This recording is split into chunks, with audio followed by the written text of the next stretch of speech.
YouTube, what is going on? It's the Nail Talk 23. I'm back with another video. Before we get into the video, YouTube, I need you to hit the like, comment, and subscribe button. Turn on that post notification bell while you at it.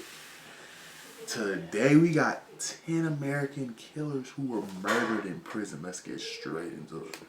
He bludgeoned Jeffrey Dahmer and another inmate to death in the prison gym.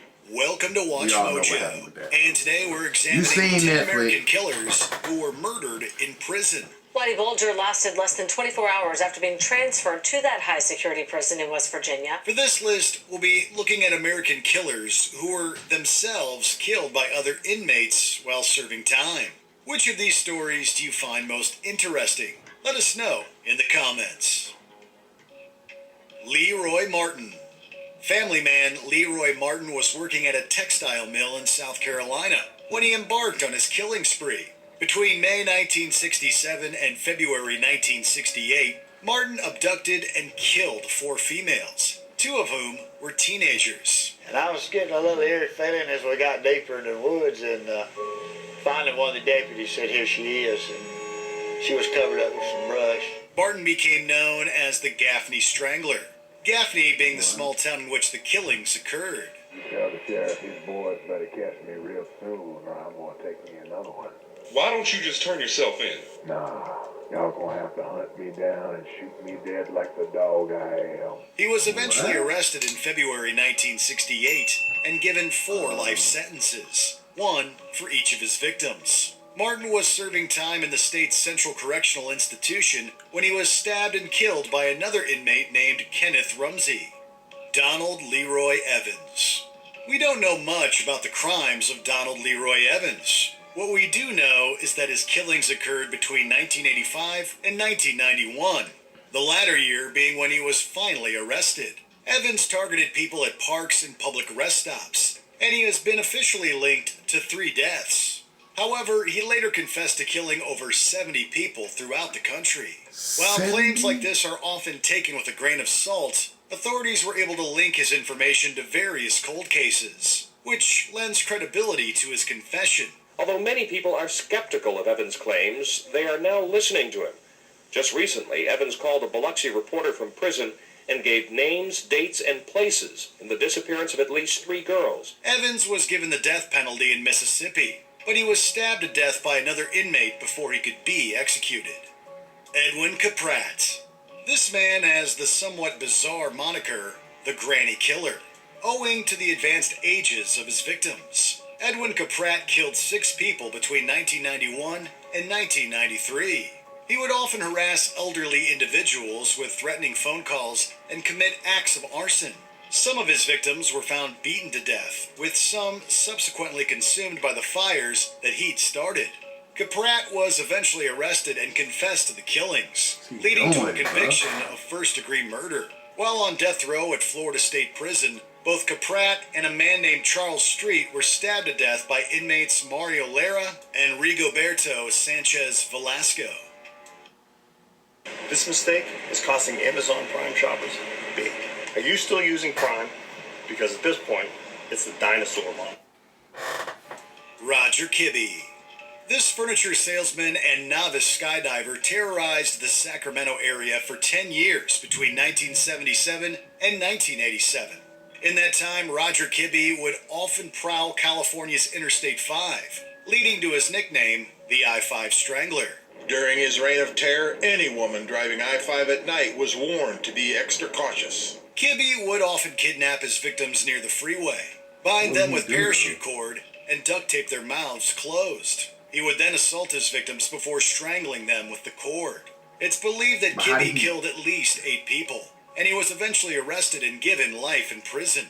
Kibbe's crimes came back to haunt him, as he was strangled to death by his prison cellmate on February 28, 2021. Yeah, shock from victims' families tonight, guys. Those who were directly impacted by Roger Kibbe and his serial slayings. But some of these families tonight are saying his death comes 35 years too late. Charles Schmidt.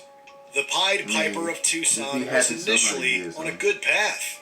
He was a talented athlete, had many friends and girlfriends, and was reportedly very personable. National media pounced, including Playboy and Life magazine, all to see the man, the murderer, with a personality bigger than life. However, he eventually dropped out of high school after getting suspended and became a repeat killer. He's known to have killed at least 3 people, possibly 4. 2 of Schmidt's victims were his girlfriend and her sister, both of whom were strangled to death. It was May 31st, 1964, when Schmidt decided to fulfill a long-time desire to see what it would feel like to kill. Schmidt was serving 50 years in prison when he was stabbed 47 times on March 10th, 1975. The attack didn't kill Schmidt outright, but it left him with devastating injuries. He survived nearly 3 weeks, but eventually succumbed to his wounds on March 30th. Whitey Bulger.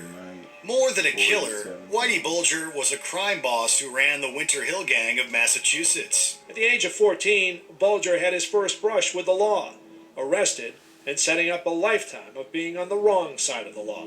As part of the Irish mob, the Winter Hill Gang, and Bulger, by extension, partook in all manner of organized crime, including racketeering, money laundering, and trafficking.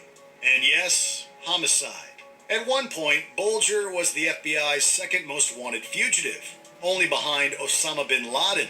Bulger's old associate Kevin Weeks became a cooperating witness and testified against Bulger, leading to a conviction for numerous homicides, among a laundry list of other serious crimes. Whitey Bulger was found guilty on 31 counts, including both racketeering charges, and was found to have been involved in 11 murders. Shortly after arriving at the United States Penitentiary in Hazleton, West Virginia, Bulger was viciously beaten to death by a number of his fellow inmates. Bulger is the 3rd prisoner killed at that facility just this year. Donald Harvey. The true number of victims ascribed to Donald Harvey is unknown.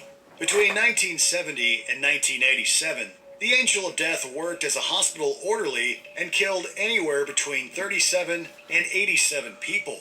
He was officially convicted of the former amounts, but he claimed the latter is more accurate. It was quite bizarre, and on certain levels, raised some doubts as to whether or not this guy was reciting some sort of fantasy. Harvey used many methods to dispose of his sick patients, including cyanide poisoning, turning off their ventilators, and suffocating them with a pillow. His crimes were eventually discovered in March of 1987, when an autopsy revealed cyanide in one of his victims. The orderly confessed soon thereafter. On March 28, 2017, Harvey was severely beaten by another inmate named James Elliott and died 2 days later. He placed himself in that position. I really don't have much compassion for him. He's, I said back then, and I'd say today, if he ever had gotten out, he would have continued to kill people. Richard Loeb. Criminal duo Nathan Leopold and Richard Loeb hoped to devise, enact, and get away with the perfect crime. Wealthy, well-educated teenagers who had done it, they said, for the sheer thrill. They decided to kidnap and kill a teenager named Bobby Franks, and they famously enacted the plan on May 21st, 1924. A ransom note had been sent to his parents, but before they'd had a chance to pay, the kidnappers had killed their son. The incident resulted in widespread media attention and was even deemed the crime of the century. I think that the murder said something to people about American society. This was seen as a culmination of trends that were dangerous, that were immoral. But Leopold and Loeb did not devise the perfect crime. They spent 7 months planning the attack, but it took investigators just over a week to figure it out. Leopold and Loeb confessed to the crime, and both were sentenced to life in prison. Leopold was released in 1958, but Loeb was killed by a fellow inmate named James Day on January 28, 1936.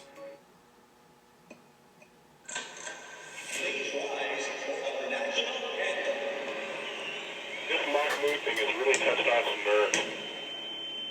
One of them. Albert DeSalvo. A man known as the Boston Strangler prowled the city in the early to mid-60s and killed 13 women. They were young and old, black and white.